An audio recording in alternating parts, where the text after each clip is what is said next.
আসসালামু আলাইকুম, আশা করি সবাই ভালো আছেন। এক্সপার্ট হলিডের পক্ষ থেকে সবাইকে জানাই অনেক শুভেচ্ছা।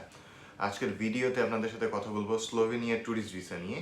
সো বর্তমান সময়ে অনেকেই স্লোভেনিয়া ট্যুরিস্ট ভিসার অ্যাপ্লাই করতে চান, বাট সবার ইন্টারেস্টেড থাকে আপনারা স্লোভেনিয়াতে ওয়ার্ক পারমিটের জন্য যাবেন, বাট ওয়ার্ক পারমিটের কাজ কিন্তু আপনি বাংলাদেশ থেকে করতে পারবেন না। বাট স্লোভেনিয়া ট্যুরিস্ট ভিসার অ্যাপ্লাই আপনি বাংলাদেশ থেকেই করতে পারছেন, এবং সেটা সুইডেন এম্বাসির মাধ্যমে আপনি আপনার ফাইল সাবমিট করতে পারবেন। সো টেকনিক্যালি যারা স্লোভেনিয়াতে ওয়ার্ক পারমিটের জন্য যেতে চান, তারা কিন্তু পসিবল হলে স্লোভেনিয়া ট্যুরিস্ট ভিসা নিয়ে সেখানে গিয়ে আপনার কাজের সন্ধান আপনি করতে পারেন। এটা একটা টেকনিক্যাল ব্যাপার। এটা আপনি যদি পসিবল হয় তখন এই পন্থাটা অবলম্বন করবেন, বিকজ ওয়ার্ক ভিসার থেকে আপনার ট্যুরিস্ট ভিসা পাওয়ার সম্ভাবনা বর্তমান সময়ে অনেক বেশি থাকে।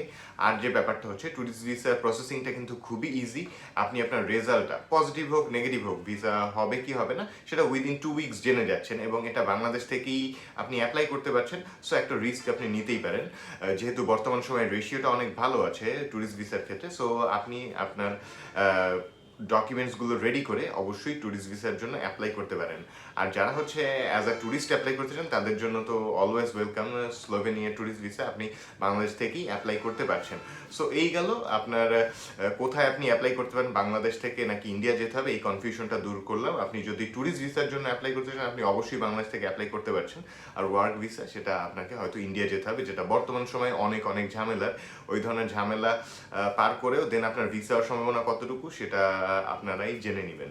সো এখন ব্যাপার স্লোভেনিয়ার ভিসা পেতে আপনাকে কি করতে হবে। আপনাকে একটা সুইডেন এম্বাসির অ্যাপয়েন্টমেন্ট নিতে হবে ট্যুরিস্ট ভিসার জন্য।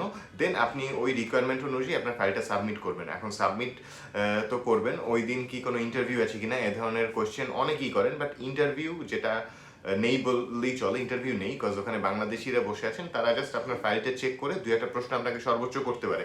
বাট এই প্রশ্নের সাথে আপনার ভিসা হওয়া না হওয়ার কোনো সম্পর্ক নেই।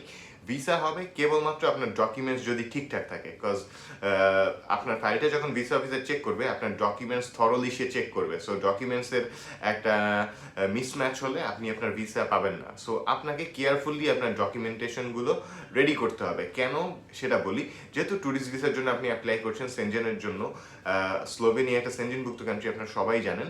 সো ওই একই ভিসা থেকে আপনি সেনজেনের যে কোনো কান্ট্রি ঘুরতে যেতে পারবেন। সো আপনাকে ওরা এক কথায় 29টা দেশের ভিসা দিচ্ছে। সো এটা আপনাকে বুঝতে হবে, আপনি যদি ডকুমেন্টসে হেলাফেলা করেন, ওরা কিন্তু আপনাকে ভিসা দিবে না। সো এই জিনিসটা মাথায় রেখে আপনি আপনার ডকুমেন্টসগুলো রেডি করতে পারেন।